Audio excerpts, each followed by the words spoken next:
Well, it's not profit. If it was profit driven, I think we would have been gone a long time ago.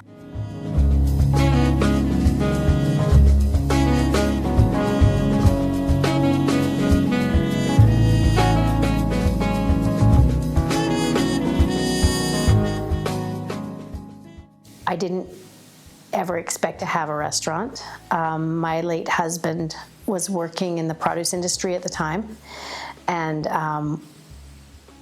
unhappy. So unbeknownst to me, I think I was probably pregnant with my second son at the time, and he signed a lease on a building in the neighborhood, and then 3 months later told me that he'd signed a lease on a building in the neighborhood, and we were going to have a market, a small produce market, and that maybe we would sell some coffee. I love the fact that I can get up and walk to the place that I work in approximately a minute. I love that I can go in every morning and call the shots, cook things sort of whatever I feel like, on a whim, on my own terms. We have the best customers in town. They've been loyal. Some of them have literally been coming for 16 years. And even customers that come and then they leave town, every time they come through Medicine Hat, they come back, they say hello. That is the fuel that keeps us moving, are the fantastic customers that we have. I also am very motivated by my staff. I've got a great core of young women right now that I feel a little mothery toward. I've known this particular group of ladies for some of them 6 years, some of them 5, but I've seen them go from basically young, awkward teens to mature women, and even if they're getting ready to leave, and a few of them are, I wish them all the best, and I know that we'll stay in touch. The move came about, we had been talking to the owner of the building that we currently inhabit for a couple of years. We knew we wanted to stay in Riverside. We knew we needed a new space. The original space that we were in was terribly small. The kitchen was just ended up being insufficient.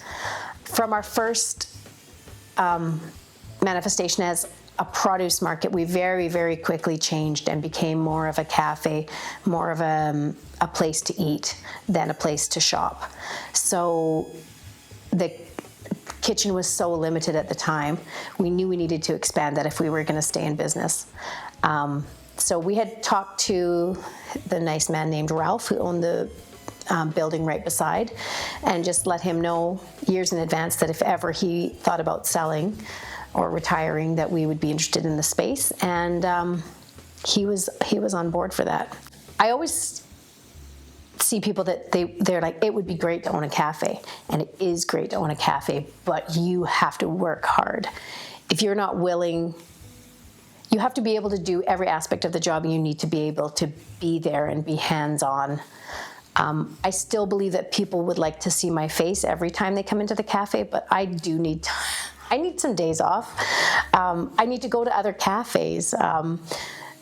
We did things a little bit differently when we first opened our kitchen. Half of the utensils from my house and the equipment and the rolling pins and the whisks and everything left from my house and moved to the restaurant. And slowly, as we showed a little bit of profit, we invested more and more into the equipment there. So now I have all my whisks back, and the restaurant has its own whisks. But for a long time, you really have to think about every time you have a need and a want for a new piece of equipment, how many sandwiches do I have to sell? How many muffins do I have to sell to cover the price of this?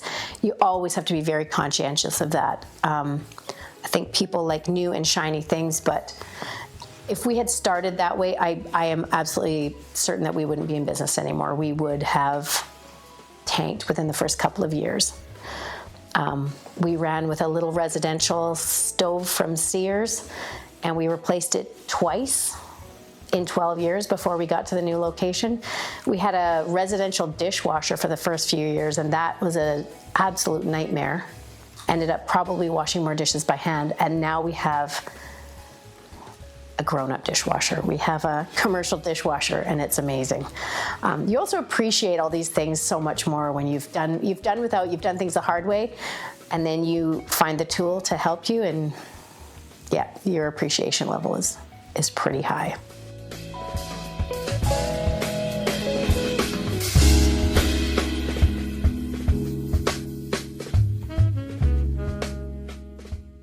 Oh, we've stolen a lot of recipes, and we've tweaked a lot of recipes. We kind of get them from all over the place. There's a soup recipe that we've made since the beginning that I literally grabbed from the meat counter of the Safeway when I went to university. And that soup, I used to make it for my friends at university, and everyone seemed to love it. So it became a family favorite first, and now it's become a customer favorite. Some of the recipes, the carrot cake classic recipe came from my grandmother. Her scone recipe is the one that we use. Friends of my mother's from when we were children, that's the quiche recipe, came from good old Auntie Elsie, who used to make me cinnamon toast. Yeah, they really have come from a number of different places. We have a couple of cookbooks that we relied heavily upon that we've found a lot of gold in, and we do try new things a lot, but honestly, our customers demand certain things to not change, and so we are happy to have some consistency there.